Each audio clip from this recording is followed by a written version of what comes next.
This news story was written by Missy Ryan, Sarah Dadouch, John Hudson, and Karen DeYoung. U.S. presses Saudi Arabia on reported migrant massacres. Alleged killing of civilians by Saudi forces along the Yemen border raises concerns about U.S. military aid to Riyadh.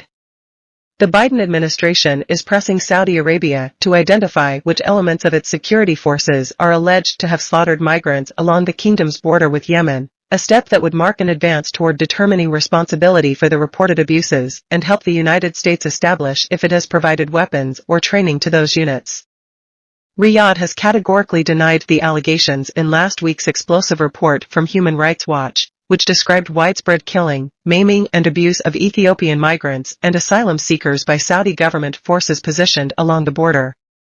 The United States has voiced public concern about the reports of violence against civilians, which circulated among diplomats and UN officials for more than a year before being thrust into wider public view, and called for a Saudi investigation.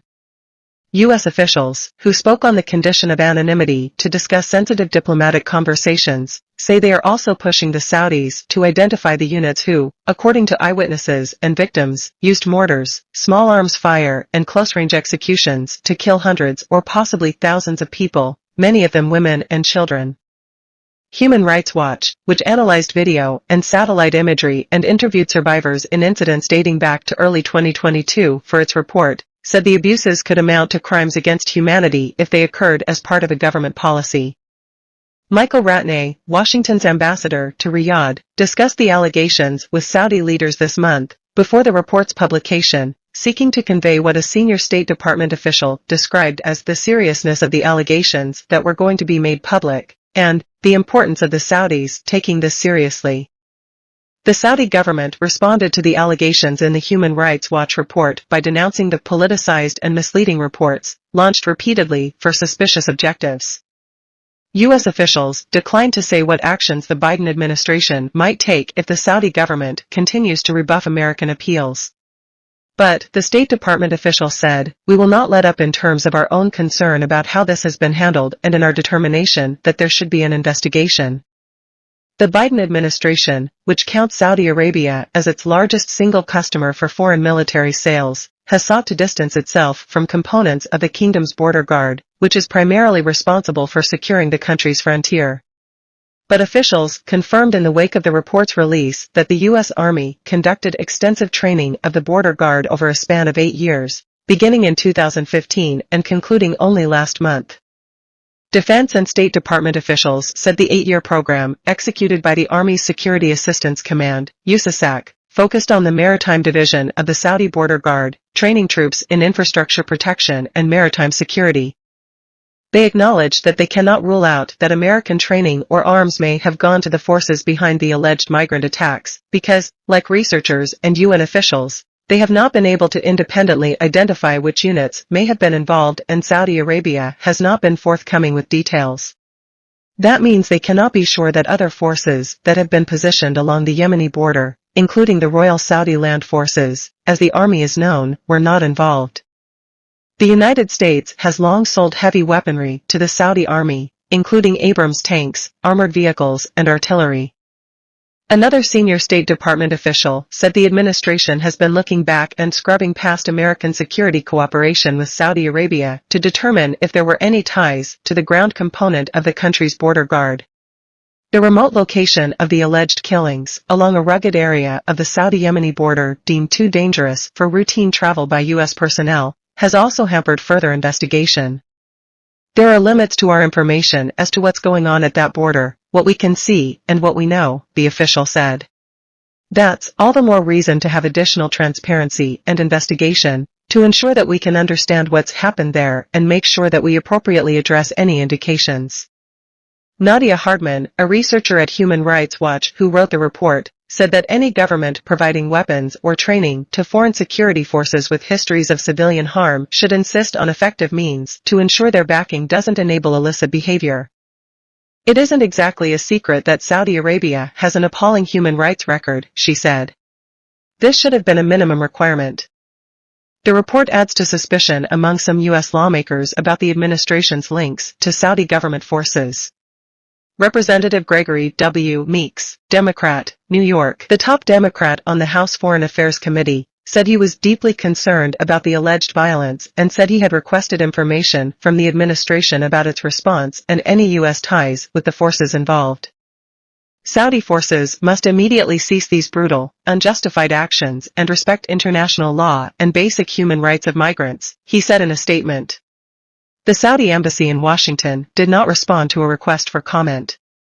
The allegations come at a delicate moment in U.S.-Saudi relations, as officials in both nations attempt to put a period of tension and mutual recrimination behind them. That marks a shift from a year ago, when the White House publicly chastised the kingdom for cutting oil production following a controversial visit by President Biden. Saudi officials, meanwhile, led by Crown Prince Mohammed bin Salman, the country's de facto ruler, have chafed at American complaints about the kingdom's treatment of women and dissidents and Saudi agents' killing of Washington Post columnist Jamal Khashoggi. U.S. diplomats are now scrambling to advance their goal of securing Saudi normalization with Israel, and Riyadh hopes to secure greater U.S. defense support and diplomatic backing as it attempts to position itself as a major broker on the global stage. Secretary of State Antony Blinken met with the Crown Prince during a trip to the kingdom in June, and Biden's national security advisor, Jake Sullivan, visited in July.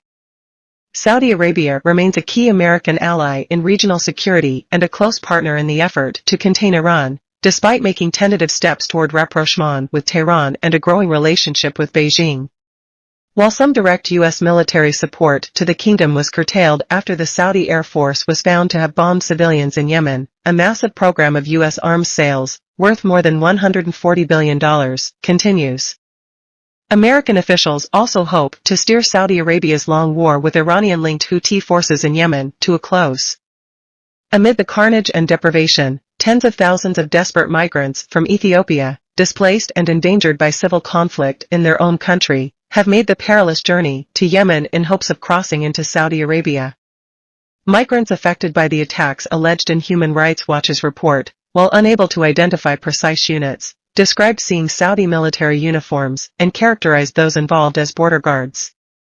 Officials note that the Saudi army and other specialized units have been deployed to the Saudi border as part of the kingdom's attempt to halt smuggling and Houthi attacks. Human Rights Watch said it identified a U.S.-designed tactical vehicle, an MRAP, at a Saudi security force post near the border. Reports of violence were deemed credible enough to prompt the United Nations in October 2022 to send special letters of concern to Saudi and Houthi officials. The UN's International Organization for Migration, IOM, cited nearly 800 deaths among migrants trying to cross from Yemen into Saudi Arabia last year. A former United Nations official said that UN officials informed their American counterparts about the alleged incidents in the spring of 2022, and briefed the U.S. ambassador to Yemen, Stephen Fagan, in December. The briefings were first reported by the New York Times.